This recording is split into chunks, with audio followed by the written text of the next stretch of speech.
আসসালামু আলাইকুম। আজকে আমি করে দেখাবো শিমের ভর্তা। তার জন্য এখানে শিমগুলো কেটে দিয়েছি, ধুয়ে পরিষ্কার করে একটি ফ্রাই প্যানে দিয়ে দিয়েছি। সাথে একটু লবণ আর 4-5টি আস্ত রসুনের কোয়া, 3-4টি কাঁচামরিচ আর একটি টমেটো ফালি করে দিয়েছি। তো এগুলো সিদ্ধ হওয়ার জন্য সামান্য একটু পানি দিয়ে আমি ঢাকনা দিয়ে কিছুক্ষণ রান্না করব।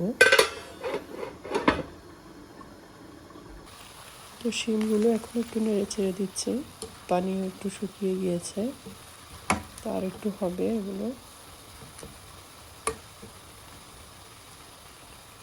এখন টমেটোগুলো উল্টে দিচ্ছি অন্য পাশ ভালোভাবে হওয়ার জন্য। তো আরও কিছুক্ষণ এভাবে রান্না করে আমি শিমগুলো নামিয়ে নিব। এখন আবার ফ্রাই প্যানে একটু সরিষার তেল দিয়ে গরম করে নিব।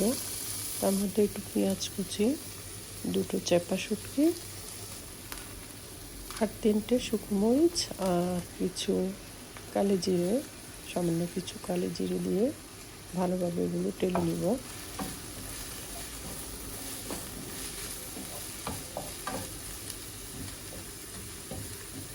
এই তো একটু ভাজির পর এখন আমি চাপা শুটকিগুলো উল্টে দিব। তো এগুলো ভালোভাবে ভেজে নিতে হবে। পেঁয়াজগুলো একটু পানি শুকিয়ে গেলে, পেঁয়াজের কাঁচা কাঁচা ভাব চলে গেলে ব্লেন্ডার করা শিমগুলো এর মধ্যে দিয়ে দিব।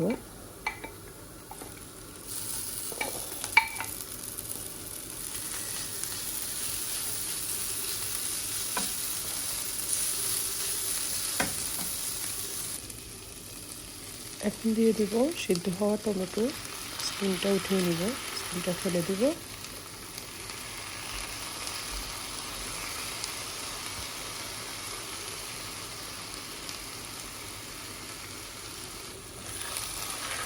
আবারও ভালোভাবে নেড়ে চেড়ে সব কিছু একসাথে মিক্স করে নেব। টমেটো, শিম, পেঁয়াজ, শুকনো মরিচ সব একসাথে ভালোভাবে মিশিয়ে তারপর এখানে দিয়ে দিব চিলি ফ্লেক্স আর কিছুটা লবণ, স্বাদ মতো লবণ, যে যেরকম লবণ খেতে পছন্দ করেন সেভাবে মিক্স করে নেবেন। এ পর্যায়ে চুলার আঁচটা একটু মিডিয়াম থেকে কমে থাকবে। তো এভাবে আমি সবগুলো ভালোভাবে নেড়ে ছেড়ে ভেজে নিয়েছি। এখন দিয়ে দিচ্ছি একটু সরিষার তেল আর একটু ধনিয়া পাতা কুচি, যেটা না দিলে ভর্তা অসম্পূর্ণ থেকে যায়। তো এখন সব কিছু দিয়ে আবারও নেড়ে ছেড়ে দিলাম। আর ফাইনালি আমার ভর্তা হয়ে এসেছে। তার বেশিক্ষণ রাখবো না চুলায়, কারণ সরিষার তেল আর ধনিয়া পাতার ফ্লেভার নষ্ট হয়ে যাবে। এই তো হয়ে গেছে আমার মজার সাথে শিমের ভর্তা।